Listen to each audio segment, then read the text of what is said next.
Alright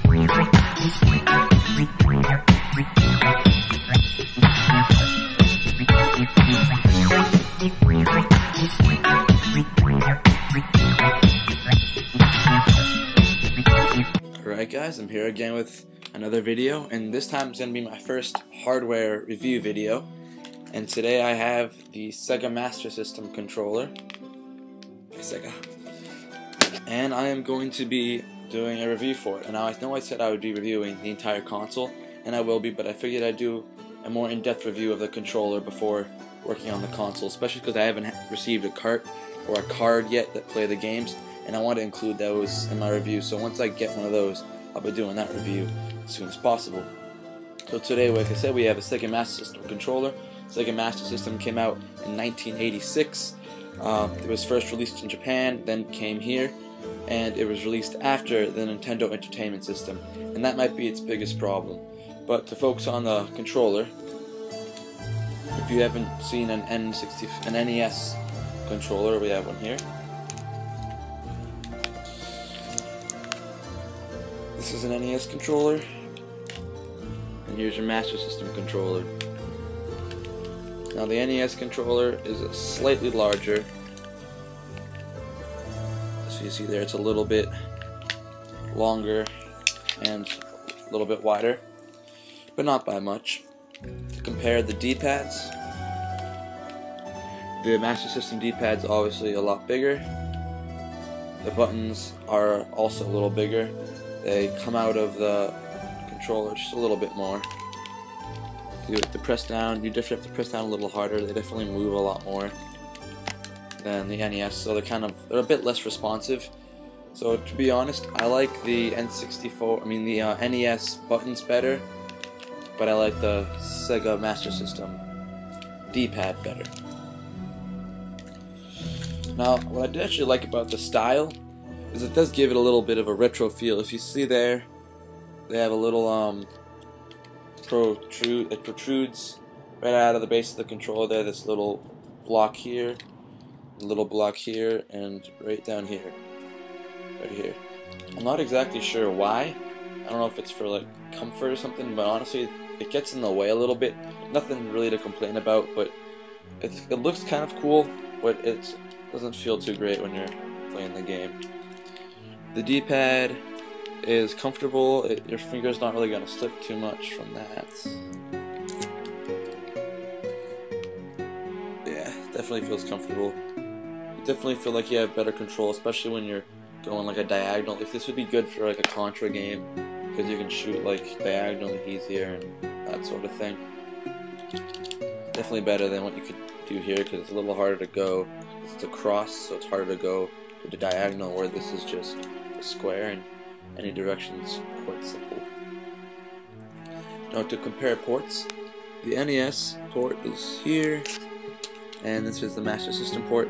Now, the cool thing about this is it is the exact same port as the Sega Genesis controller, therefore you can use your Genesis for your Master System, and if you have the power-based converter for your Genesis, you can plug in the Master System controller to your Genesis to play the Master System games, so you get kind of the real feel.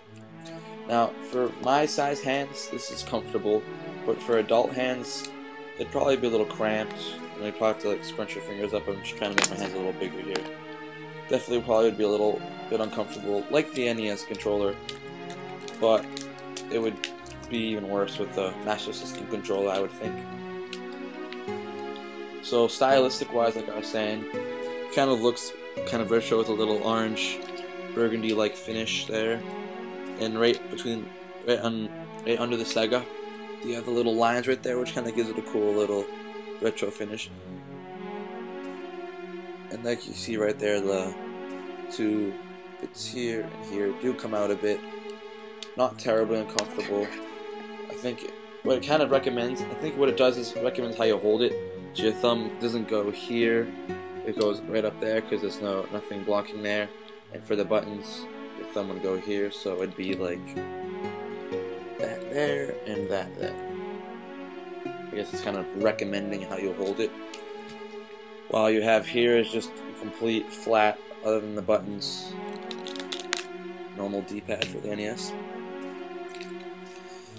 Now, like I said before, the ideal controller for these two systems would be the Genesis D-pad, or not the Genesis, I'm sorry, the Master System D-pad with the NES buttons. It'd be kind of cool if someone made a mod that combined these two together and then connected the ports so you could have both ports connected to the same controller. I don't know if that would be even possible. It'd be a cool mod to try out. If I find another one of these, I might try it myself. And if I do, I'll definitely make a video about that for you guys to check out. So that was my more in-depth review of the controller to put more of a focus onto that. Now I think I'll be doing the light gun right now.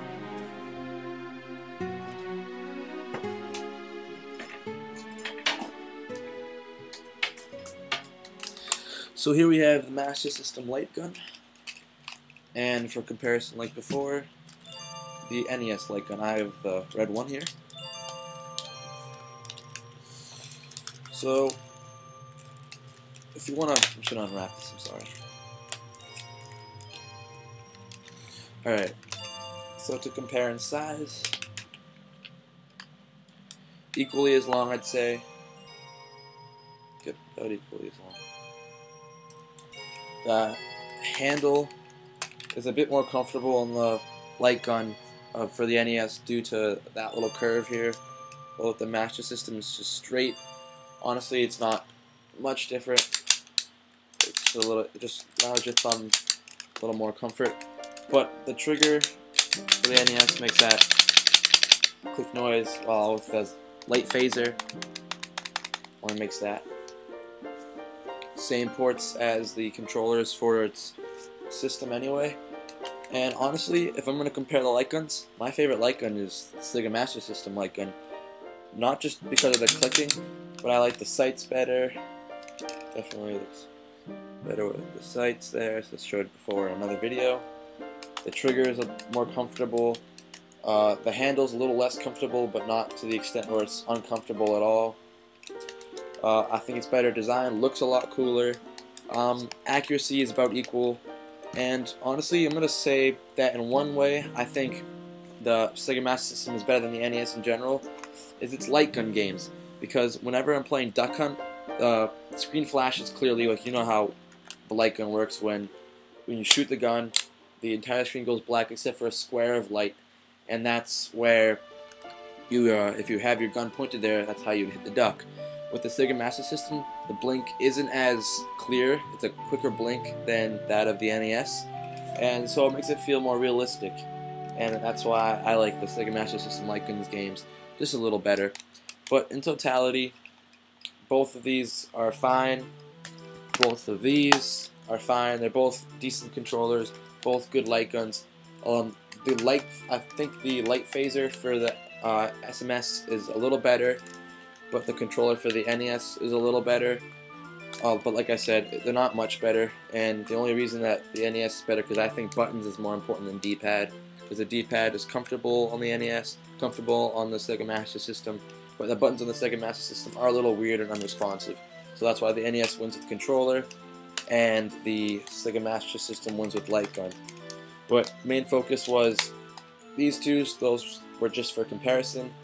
So if you were looking for a Sega Master System controller review, hope you learned a lot and this was useful for you. And light phaser, Sega Master System controller. Thanks for watching, guys. Rate, comment, subscribe if you'd like, and I'll be seeing you later.